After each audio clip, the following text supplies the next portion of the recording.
नमस्ते। इस video tutorial में हम देखेंगे कि आपके द्वारा खर्च किए गए मेडिकल या फार्मेसी बिल्स को आप किस तरीके से रीइंबर्समेंट मॉड्यूल द्वारा क्लेम कर सकते हैं। रीइंबर्समेंट मॉड्यूल को एक्सेस करने के लिए tms.pmjay.gov.in पे लॉगिन करें। जब आप इस वेब पेज पे पहुंचेंगे तो आपके लेफ्ट साइड पे आपको CAPF रीइंबर्समेंट लॉगिन का टैब नजर आएगा। जब आप इस टैब पे क्लिक करेंगे तो आपसे लॉगिन टाइप में आपका आयुष्मान आईडी या फोर्स आईडी मांगा जाएगा। दोनों में से किसी एक ऑप्शन को चुनें और अपना आईडी एंटर कीजिए।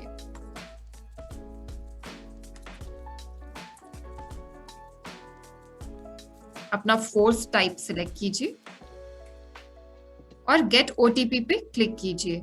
ऐसा करने से आपका रजिस्टर्ड मोबाइल नंबर जो है वहां पे एक ओटीपी भेजा जाएगा।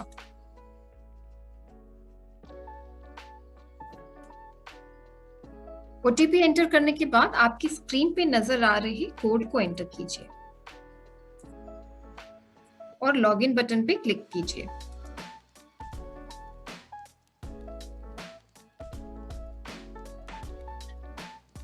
अपने अकाउंट में लॉगिन करने के बाद आप अपने परिवार के जिस भी सदस्य के लिए रीइंबर्समेंट क्लेम रेज करना चाहते हैं उनके नाम को ड्रॉप डाउन में से चुनें। आप जिस किस्म का भी क्लेम रेज करना चाहते हैं उसे रीइंबर्समेंट टाइप के ड्रॉप डाउन मेन्यू में से चुनें। अगर आप आउट पेशेंट सर्विसेज के लिए कोई क्लेम रेज करना चाहते हैं तो आउट पेशेंट पे क्लिक कीजिए। अगर आप इन पेशेंट सर्विसेज के लिए कोई पार्शियल क्लेम रेज करना चाहते हैं जहां पे आधी सर्विसेज कैशलेस थी लेकिन कुछ सर्विसेज के लिए आपको आउट ऑफ पॉकेट स्पेंड करना पड़ा, तो ऐसी सर्विसेज के लिए आप इन पेशेंट पार्शियल पे क्लिक कीजिए। यदि आप इन पेशेंट सर्विसेज का फुल क्लेम रेज करना चाह रहे हैं तो इस केस में इन पेशेंट डिटेल्स फुल पे क्लिक कीजिए।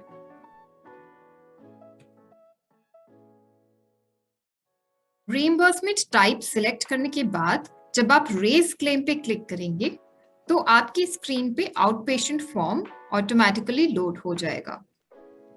आउट पेशेंट फॉर्म में पेशेंट डिटेल्स और bank account details automatically populated होंगी।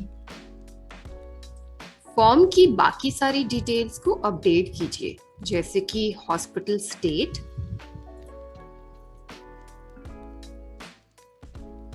हॉस्पिटल डिस्ट्रिक्ट और हॉस्पिटल का नाम।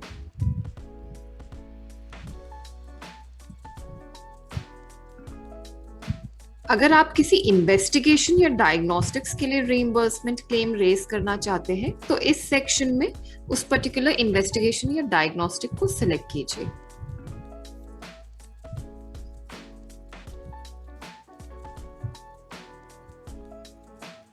आपके द्वारा खर्च एग्जैक्ट अमाउंट को एंटर करने के बाद ऐड इन्वेस्टिगेशन या डायग्नोस्टिक्स पे क्लिक कीजिए। इसी तरह आप फार्मेसी की चार्जेस भी ऐड कर सकते हैं। मेडिसिन लिस्ट में से मेडिसिन का नाम चुनें।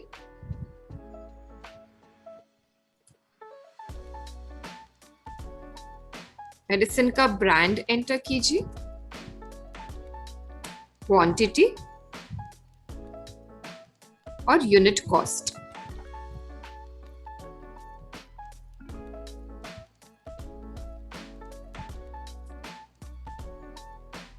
अगर मेडिसिन का नाम मेडिसिन लिस्ट में अवेलेबल नहीं है तो आप अदर्स एंटर करके मेडिसिन का नाम भी मेंशन कर सकते हैं।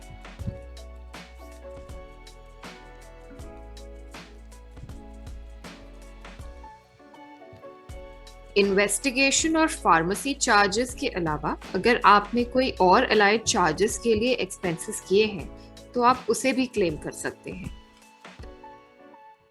टाइप में अदर्स सिलेक्ट करके अलाइड चार्जेस की डिटेल्स लिखिए, क्वांटिटी लिखिए और चार्जेस एंटर कीजिए।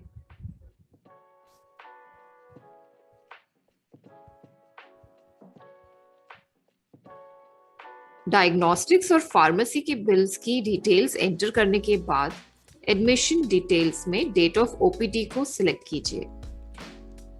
डेट ऑफ ओपीडी एंटर करने के बाद कंसल्टेशन या रजिस्ट्रेशन चार्जेस को ऐड कीजिए। एक्शन टाइप में इनिशिएट क्लेम पे सिलेक्ट करने के बाद आपको अटैचमेंट्स अपलोड करने का ऑप्शन नजर आएगा। ऐड अटैचमेंट्स टू सबमिट पे क्लिक कीजिए।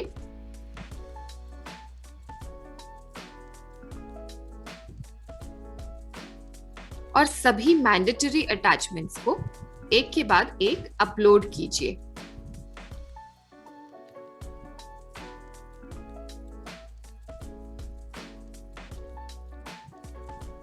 आप किसी अटैचमेंट हेड के अंडर एडिशनल अटैचमेंट्स भी अपलोड कर सकते हैं। किसी अटैचमेंट हेड में एडिशनल डॉक्यूमेंट्स को अपलोड करने के लिए दोबारा से अपलोड बटन पे क्लिक कीजिए और फाइल को चुनें। सभी मैंडेटरी अटैचमेंट्स को अपलोड करने के बाद सबमिट बटन पे क्लिक कीजिए।